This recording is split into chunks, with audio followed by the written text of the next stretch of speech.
خصوصا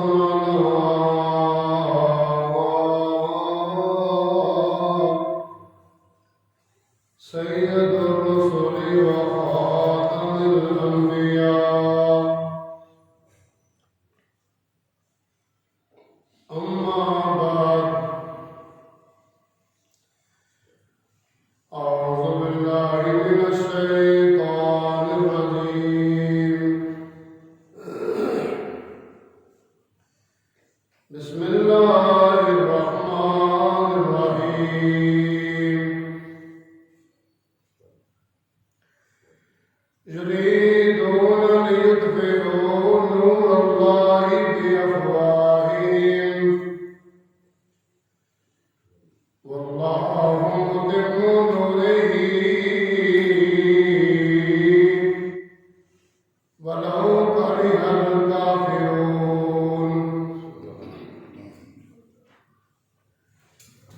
هو الذي أرسل رسوله بالهدى ودين الحق ليظهره على الدين كله ولو كره المشركون.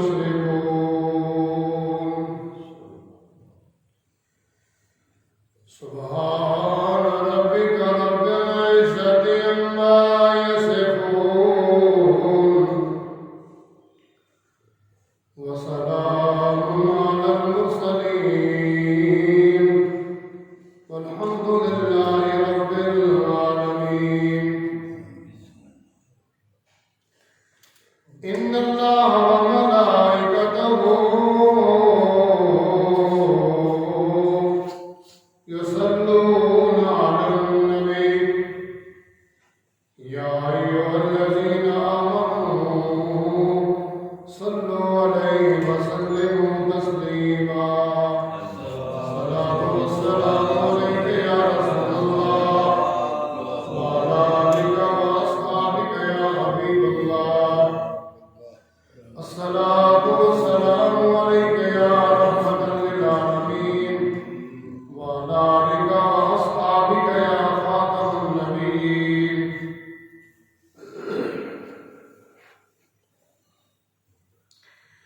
اللہ تعالیٰ کی حمد و ثنا اس کے محبوب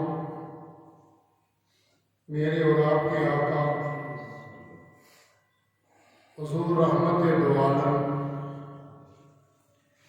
نور مجسم شفیع معظم نبی مکرم قائد المرسلین امام الاولین والآخرین احمد مصطفیٰ محمد مصطفیٰ صلی اللہ علیہ وسلم کی بارگاہ میں ہدیہ درود و سلام عرض کرنے کے بعد اپنے آقا صلی اللہ علیہ وسلم کی سیرت مبارکہ بچپن کے جو واقعات ہیں اس سے قبل جمعہ کے خطبہ میں نے عرض کیے چند واقعات کو عرض کیا کہ میرے آقا جب مائی حلیمہ کے گھر میں گئے تو وہاں کتنی رونقیں لگی، اللہ نے ان کو کیا کیا نعمتوں سے نوازا، ان کو میں نے عرض کیا۔ اسی مقام پر میں اس کو چھوڑنا نہیں چاہتا، خاص یہ ہے اسی مضمون کو لے کے آگے چلے۔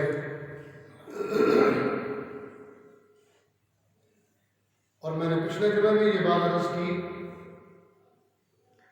اس کائنات میں کوئی انسان ایسا نہیں ہوا نہ ہوگا کہ جس کی پیدائش سے پہلے اس کے واقعات وہ آ رہا ہے وہاں سے لے کے وفات شریف تک پوری سیرت پاک کو لکھا جائے، بیان کیا جائے، ایسا انسان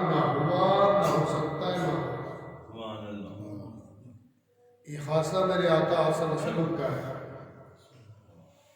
اعلان نبوت سے پہلے واقعات کو لے لیں، اعلان نبوت کے بعد کو لے لیں، پیدائش سے پہلے واقعات لے لیں، پیدائش کے بعد کے لے لیں، سارے واقعات جو میرے آقا صلی اللہ علیہ وسلم کی سیرت مبارکہ ہے، اللہ جل مجدہ نے اپنے محبوب صلی اللہ علیہ وسلم کو کتنا مرتبہ عزت وقار دی، اور پھر جس طرح قرآن پڑھنے سے، بار بار پڑھنے سے دل یہ چاہتا ہے قرآن پڑھتے رہے۔ توجہ فرمانا لفظوں پہ، قرآن وہ عظیم کتاب ہے، قرآن وہ عظیم کتاب ہے کہ قرآن پڑھنے سے بار بار جی چاہتا ہے اس کو پڑھتے ہی رہیں۔ جس طرح کہ سورہ فاتحہ ہے، ہم روزانہ پڑھتے، بار بار پڑھتے، ہر رکعت میں پڑھتے، تو ذہن میں یہ بات کبھی نہیں آئی کہ اتنی پرانی صورت ہو گئی ہم بار بار پڑھتے۔ دل یہ چاہتا ہے، دل یہ چاہتا ہے اس کو بار بار پڑھیں، بار بار پڑھیں۔ ہم جتنی بار پڑھتے ہیں اتنی مرتبہ اللہ کی رحمتوں کا نزول ہوتا ہے۔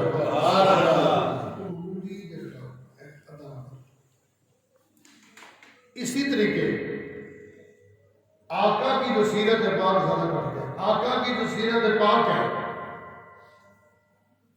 اس کو بار بار بیان کریں، اس کو بار بار سنیں۔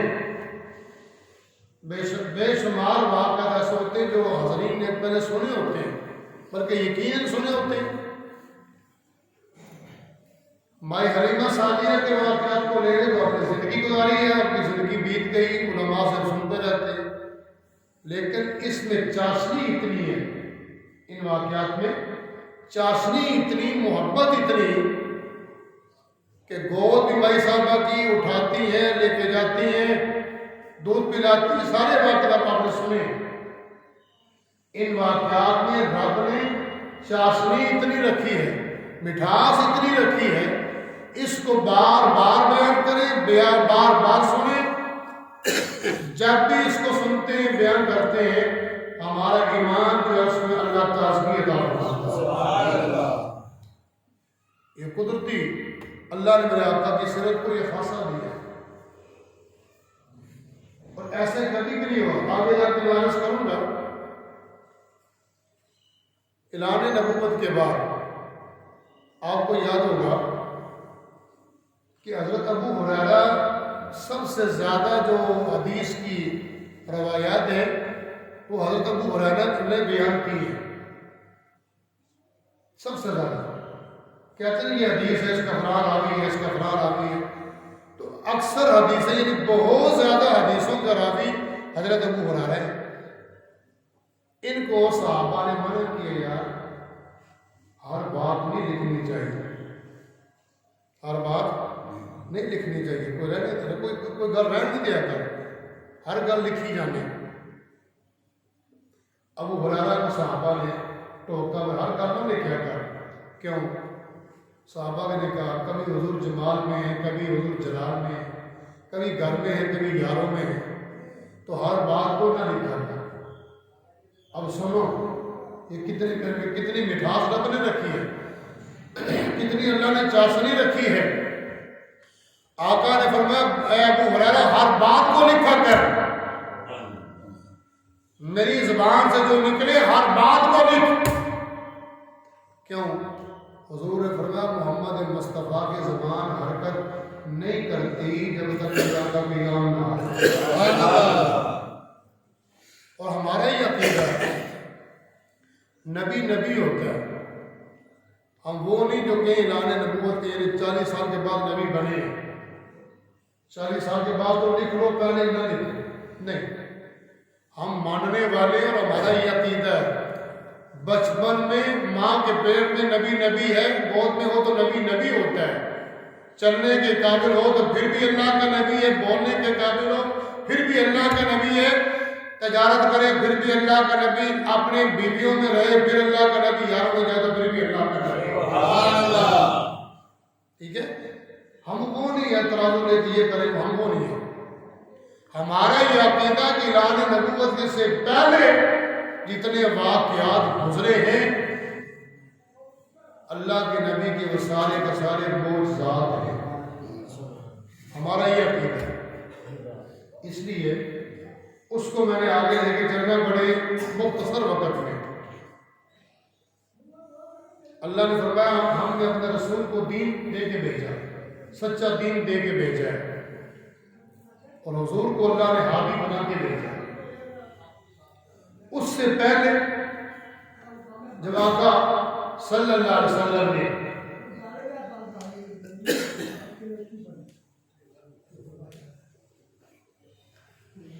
اللہ جل مجدہ کے محبوب صلی اللہ علیہ وسلم جب مائی صاحبہ کا گھر چھوڑ کے واپس مکہ مکرمہ میں گئے،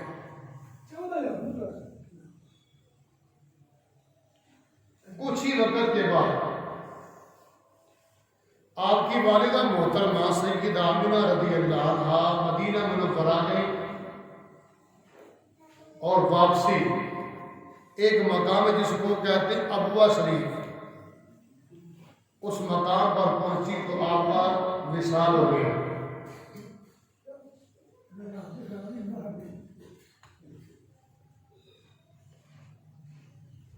والد تو پہلے ہی انتقال کر گئے، اب ماں کا بھی وصال ہو گیا. اب یہ ذمہ داری آقا کی آپ کے دادا جان جناب عبد المطلب رضی اللہ تعالیٰ عنہ پر آ گئی. عبد المطلب رضی اللہ عنہ مکے کے بہت بڑے سردار ہیں، اور سین کعبہ میں جب جاتے تھے تو لوگ بیٹھتے تو آپ کے لیے خاص کرسی ہوتی تھی، اس کرسی پر کسی کو بیٹھنے کی اجازت نہیں ہوتی. لیکن میرے آقا جب آتے باہر سے کرسی خالی پڑی ہے، انچک ہو کے کرسی کے اوپر بیٹھ جاتے، لوگ منع کرتے. عبد المطلب کہتے میرے پوتے کو منع نہ کیا کرو، میں اس کو دیکھ رہا ہوں، آنے والے وقت میں اللہ اس کو بڑا مرتبہ دینے والا. اونچی بات سے پھر میں منع نہیں کرنا، اس کو چھوڑ دو، ان کو بیٹھنے دو. عبد المطلب رضی اللہ عنہ اپنے بچوں سے بڑھ کے دوسرے پوتوں سے بڑھ کے آقا کے ساتھ محبت کرتے تھے. 8 سال کی عمر میں آقا کی ہو گئی. دادا جان دنیا سے جانے لگے، 120 سال 140 سال عمر ہو گئی، دنیا سے جانے لگے. وصال کا وقت آیا. اگر آپ نے توجہ دی تو انشاءاللہ پورا سال ایمان تازہ لگا. اگر آپ کی توجہ ہٹ گئی بعد آپ کے ساتھ اس کے اوپر سے گزر جائے. دنیا سے جانے لگے تو آپ نے اپنے بیٹوں کو کہا کہ میں دنیا سے جا رہا ہوں، تم میں کون ہے جو میرے بیٹے محمد کی کفالت کرے؟ ہر ایک کہتا ہے میں کروں گا. تو میرے آقا کے دادا جان کو پرچی ڈال دو، جس کا نام نکل آئے وہ محمد مصطفیٰ کی کفالت کرے، یعنی ان کو اپنے گھر میں رکھے. پرچی ڈالی گئی، اللہ کی قدرت دیکھنا. پرچی ڈالی گئی تو پرچی نکلتی ہے مولا کائنات علی شیر خدا کے والد محترم کے نام، جناب ابو طالب کے نام پرچی نکلتی ہے. ابو طالب نے کیا آقا کی کفالت کی ہے؟ اس کو آگے عرض کرتا ہوں. ابو طالب نے کیا کفالت کرنی ہے؟ انہوں نے کفالت نہیں کی. کفالت تو پورے قبیلے کی آمنہ کے لال نے کی.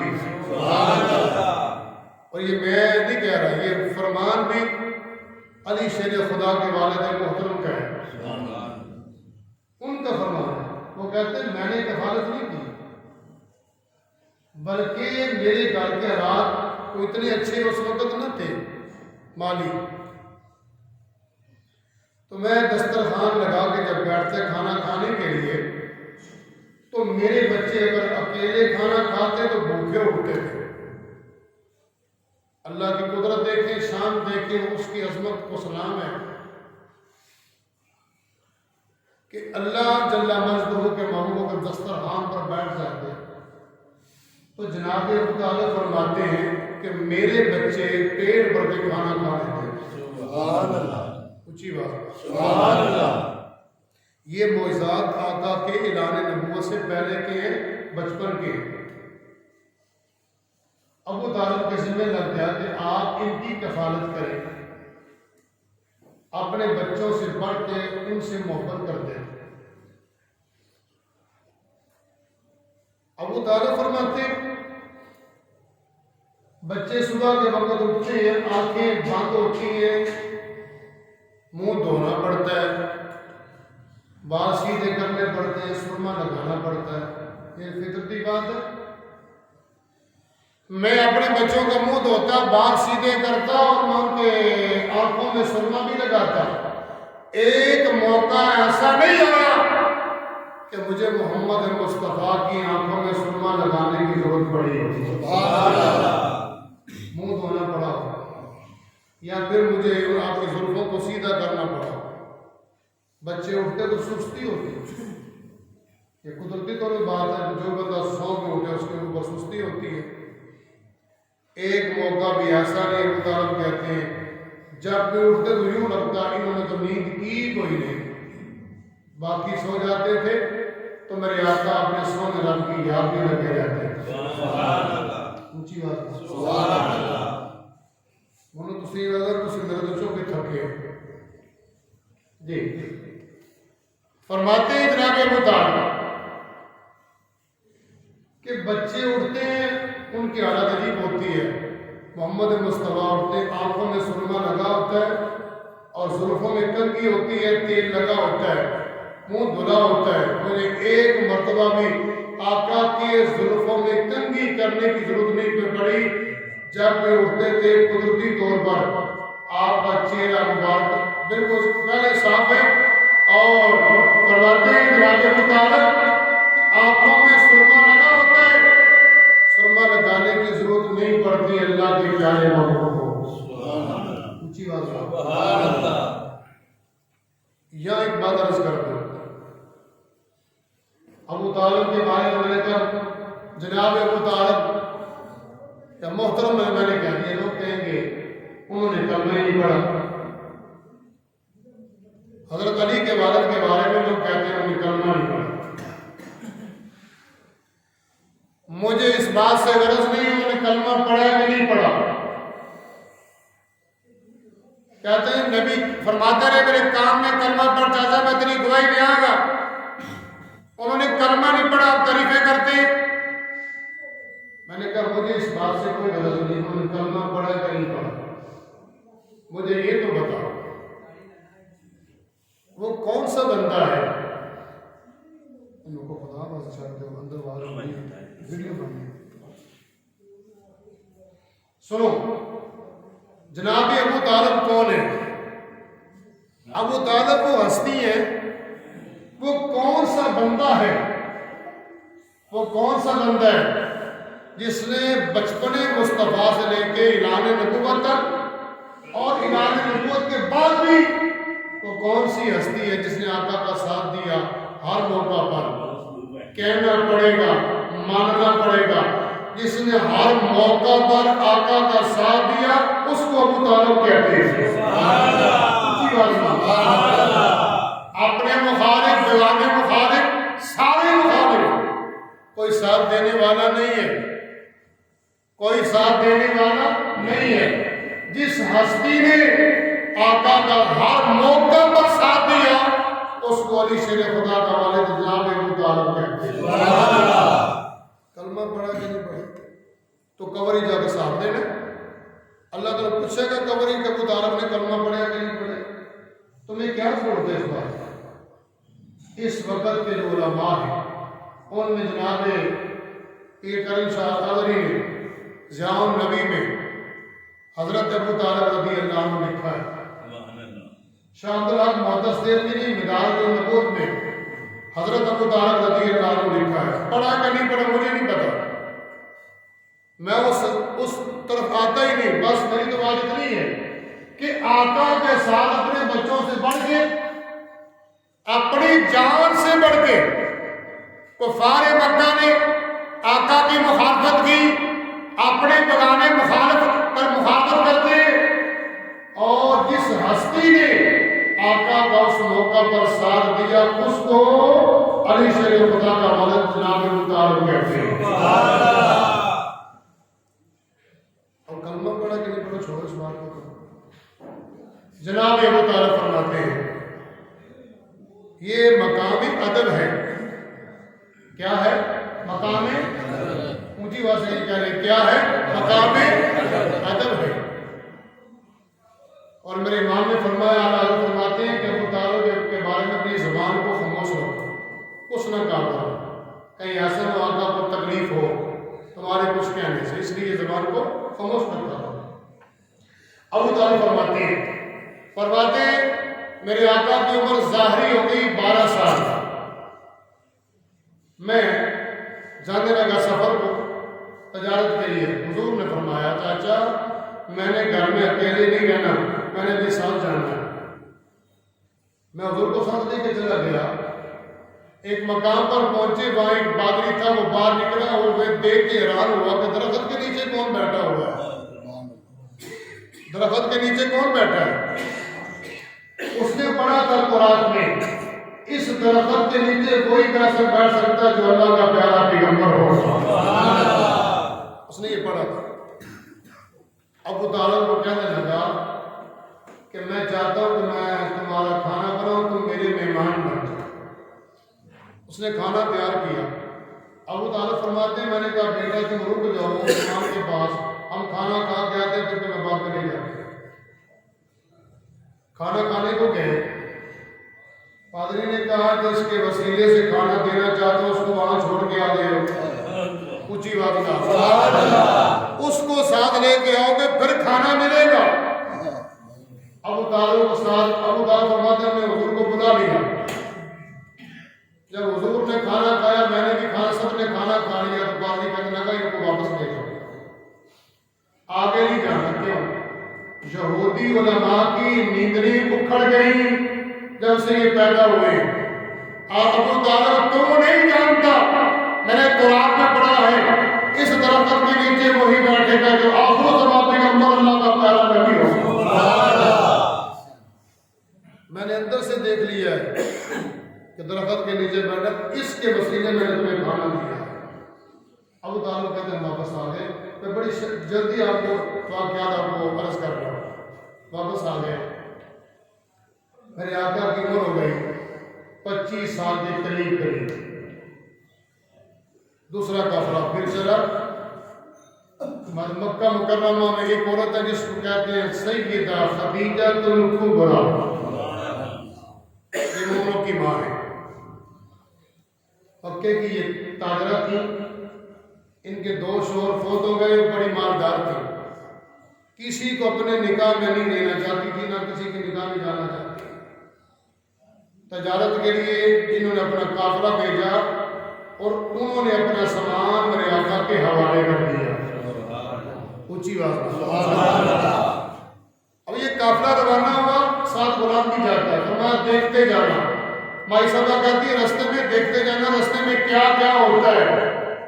غلام نے دیکھا آقا چل پڑے، آسمان سے بدل آیا، اس نے میرے آقا کے اوپر آ کے سایہ کر دیا۔ بہت سارا نفع ہوا۔ جب واپس آیا قافلہ، غلام نے سارے واقعات بتا دیے۔ آقا بھی چاہتے ہیں نکاح ہو جائے، خدیجہ الکبریٰ بھی چاہتی ہیں نکاح ہو جائے۔ اب نکاح ہو گیا، اب ضمن میں بات ہے یہ اگر نہ کرو تو پھر بات ادھوری رہتی ہے۔ وہ کون سی ہستی ہے کہ جس نے میرے آقا صلی اللہ علیہ وسلم کے نکاح کا خطبہ پڑھا؟ نہیں سمجھ آئی؟ وہ کون سی ہستی ہے؟ ملا مولوی نکاح پڑھاتے ہیں، اگر بندہ کو زیادہ ہو تو کہتا ہے کہ میں فلاں پیر کو بلا کے نکاح پڑھاؤں گا، وہ بڑا نیک ہے، چلو مجھے یہ بتاؤ کہ خدیجہ الکبریٰ کا نکاح جو آقا کے ساتھ ہوا ہے، نکاح کا خطبہ دینے والا کون ہے؟ بات ماننا پڑے گی جس نے نکاح کا خطبہ پڑھا اس کو علی شیر خدا کا باپ والد گرامی جناب ابو طالب کہتے ہیں۔ ابھی تمہیں شک ہے کہ انہوں نے کلمہ پڑھا کہ نہیں پڑھا، اسی بات سے اڑے ہوئے۔ خطبہ میں اللہ کی توحید کو بیان کیا جاتا ہے، تو نکاح کا خطبہ پڑھنے والے جناب ابو طالب ہیں۔ نکاح ہو گیا، آقا فرماتے ہیں ان کے ساتھ میرے آقا کو بڑی محبت تھی، حضرت خدیجہ کے ساتھ بڑی محبت۔ ایک مرتبہ ویسا صدیقہ کے منہ سے وہ بات نکل گئی، فرمایا ایسی بات نہ کرنا، آج کے بعد خدیجہ کے بارے میں ایسی بات نہ کرنا۔ آقا کیوں؟ فرمایا خدیجہ بڑی شان والی عورت ہے، سمجھے کہ دم کے کو پتر ہزاری پتر ہوئے نا تو ماں کا ذکر سن کے خوش ہوتا ہے، دم کے کو سبحان اللہ۔ آقا نے فرمایا ایسی بات نہ کرنا خدیجہ کے بارے میں، کیوں؟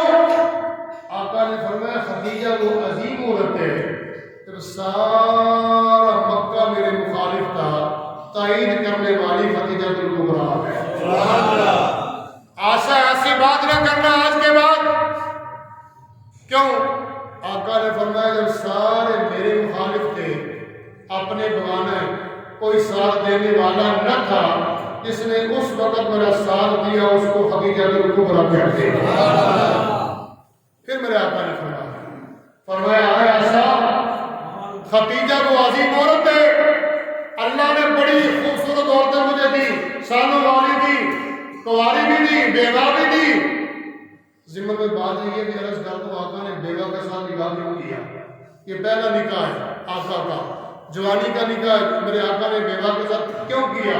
وجہ یہ اگر بیوہ کے ساتھ آقا نکاح نہ کرتے تو آج امت مصطفیٰ بیوہ عورتوں سے نفرت کرتی۔ آقا نے نکاح خدیجہ الکبریٰ سے کر کے اپنی امت کو یہ سبق دیا کہ بیوہ عورتوں سے نفرت نہیں کرنی، ان سے نکاح کیا کرو، اس لیے کہ ان سے نکاح کرنا محمد مصطفیٰ کی سنت ہے۔ غلاموں تب کے کو آگے سنو، آقا صلی اللہ علیہ وسلم فرمایا اے خدیجہ، اے عائشہ ایسی بات نہ کرنا خدیجہ کے حوالے سے۔ آقا کیوں؟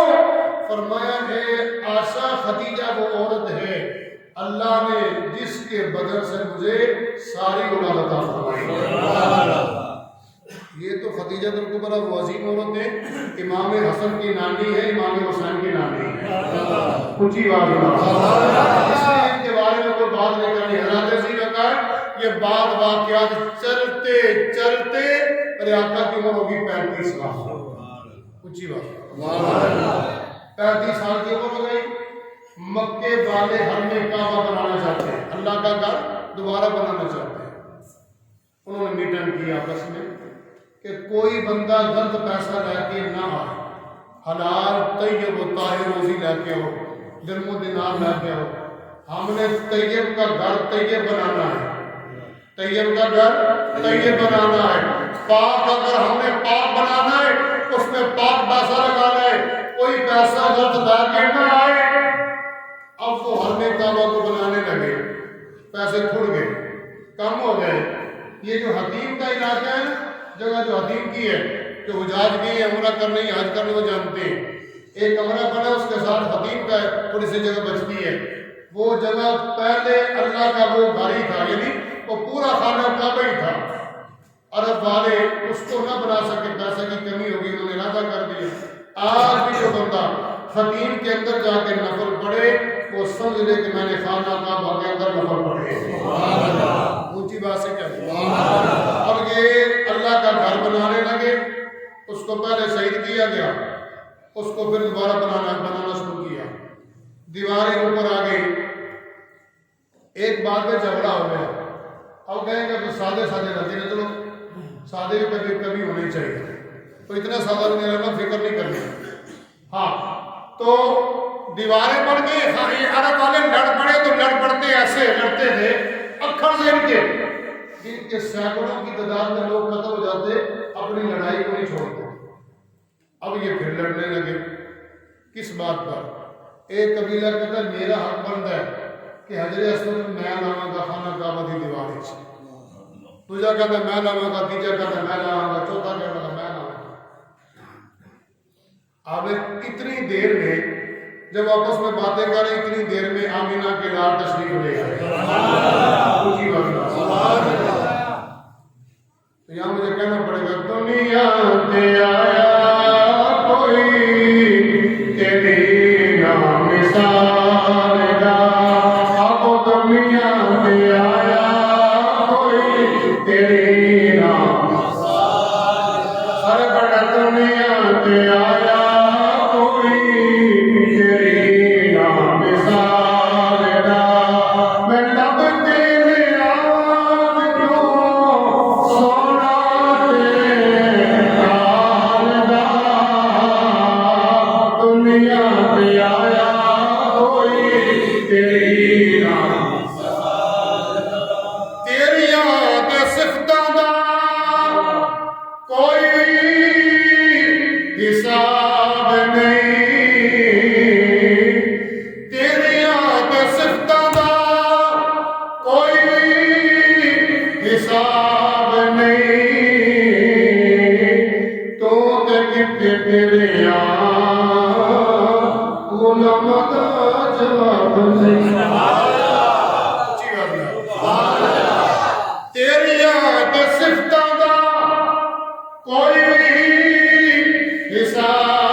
سینے کعبہ میں آئے، میرے آقا تشریف فرمائے، حیران ہو گئے،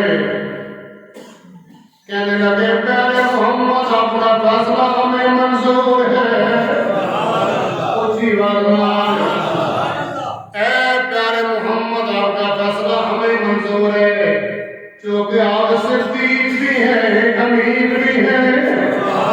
اونچی کیا جو سبحان لوگوں یہ کہنے والے مکے کے کافر ہیں، آقا نے فرمایا میرے نیڑے آؤ۔ اللہ دے پیارے نبی نے اپنی چادر زمین تے رکھی ہے، اور کیڑی چادر ہے؟ اللہ دا قرآن پیش کر دیا۔ اللہ کہتا ہے یا ایھا المزمل قم اللیل الا قلیلا نصفہ او انقص منہ قلیلا او زد علیہ ورتل القرآن ترتیلا۔ آقا نے اپنی چادر کو زمین کے اوپر بچھایا، آقا نے حجر اسود کو لیا، چمٹی چمٹی پتھر کو لیا، آقا نے اپنی چادر کے اندر رکھ دیا، رکھ کے فرمایا آؤ میرے ساتھ، سارے قبیلے آؤ، انہاں دے سردار آؤ، ایک ایک چادر کا کونا پکڑ لو۔ سارے قبیلے دے سردار آئے، آقا دی چادر کا کونا پکڑیا، او مقام آیا سینے کعبہ دی دیوار دا، او مقام آیا اللہ نے پیارے نبی نے اپنے ہاتھوں دے نال حجر اسود نو اٹھایا ہے اور خانہ کعبہ دی دیوار دے اندر گیا ہے۔ اے تیرے ہاتھ نے اللہ فرماتا ہے ان الذین یبایعونک انما یبایعون اللہ۔ سبحان اللہ۔ اے اللہ دے ہاتھ نے محمد مصطفیٰ دے ہاتھ، اللہ دے ہاتھ نے انہاں پیارے ہاتھاں دے نال میرے آقا نے حجر اسود نو لیا، سینے کعبہ دی دیوار کے اندر رکھیا، انہاں کافراں نو کہنا پہ گیا، کی کہتے انہاں کافراں نو کہنا پیا کہ دنیا پہ آیا کوئی تیرا مثال نہ، آکو دنیا پہ آیا کوئی تیرا مثال، اس لئے پڑھ لو کہتے ہو دنیا پہ آیا کوئی تیرا مثال نہ، میں لب کے لے آواز دوں، آنکھوں میں لب کے لے آواز دوں، سونا تیرے نال دا، دنیا پہ آیا کوئی تیرا مثال، اور تیریاں تے صفتاں دا کوئی بھی حساب نہیں، تو تے کتے تیرے غلام دا جواب نہیں، ہورانو قلوب وندے حبشی بلال دا، دنیا میں آیا کوئی تیرا مثال نہ۔ آقا کی عمر 40 سال ہوئی، آقا غار ہرا میں کس طرح پہنچے، ہرا نے نمبر کیسے کیا؟ کیونکہ میں نے گھڑی کو دیکھا نہیں، 2 بج گئے، تھوڑا لیٹ ہو گئے، معذرت چاہتا ہوں، سنتے ادا کر لیں، آخر دعوانا